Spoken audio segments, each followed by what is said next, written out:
Welcome back, everybody. That's your shot of the morning. It's an ad in the New York Times. Yes, that is New York Mayor Michael Bloomberg dressed as the nanny, Nanny Bloomberg.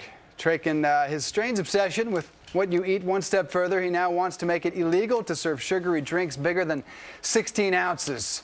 Some ask, what's next? Limit on the width of a pizza, size of a hamburger, amount of cream cheese on your bagel? Who is that ad from, by the way, Clayton? From the Consumer Freedom Group. And here is Consumer Freedom Group. Page 3 of the New York Times. I have no idea how much that must cost. That's a costly ad. But it's a full color. Almost looks like Mrs. Doubtfire. It does look like Mrs. Doubtfire, but less attractive. Hello, the ankles, unfortunately, I would say. But I mean, obviously, this is because of all of the buzz that Mayor Bloomberg here in New York has gotten after he banned any sort of massive, supersized sugary drink more than 16 ounces. But you say massive. Well, this is massive. And you point to that. That is massive. This, my friend, is now a standard drink in a machine. This is 20 ounces. Again, this is not an enormous soda. I wouldn't recommend your kids having it every day, but this is now not allowed. And how many businesses depend solely on the sale of these sodas?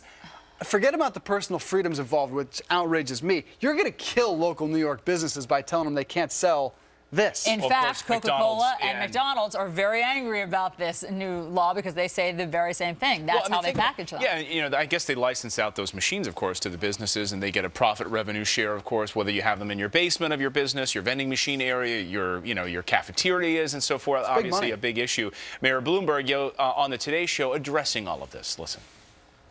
We're not banning you from getting the stuff. It's just if you want 32 ounces, the restaurant has to serve it in 2 glasses. That's not exactly taking away your freedoms. It's not something that the Founding Fathers fought for. This is just reminding you, and all the studies show, if the glass in front of you or the plate in front of you is smaller, you'll eat less. It's an interesting rationale. If you order it, you get 2 glasses, okay? So the waitress has to bring you 2 glasses. Does that make you think more about what you're consuming? Of course it does. Sure it does.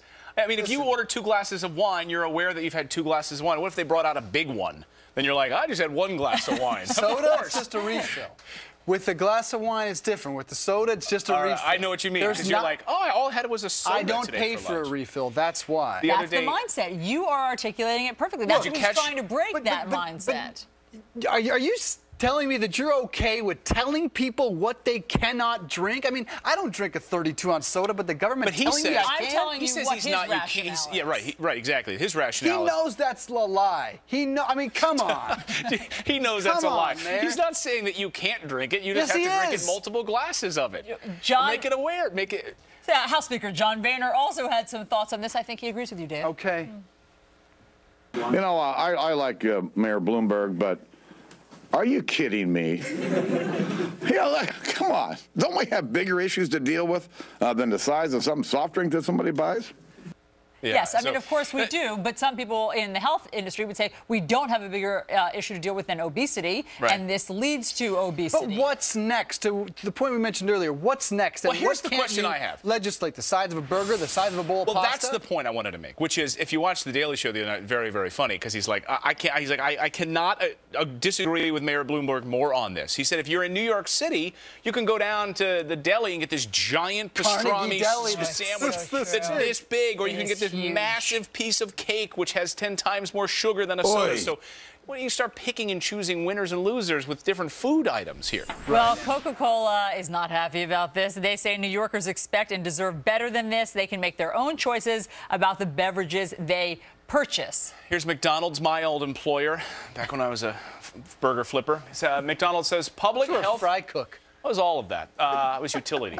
Public health issues cannot be effectively addressed through a narrowly focused and misguided ban. This is a complex topic and one that requires a more collaborative and comprehensive approach. You know what? And because I like Mayor Bloomberg, I'm going to switch from coffee this morning to a 20-ounce soda. In honor of him? You're going to be arrested. I'm not sure that's what he... I think I hear the police sirens. Security? Do we hear the... Security? Yeah, that ain't bad. There they come. $200 fine.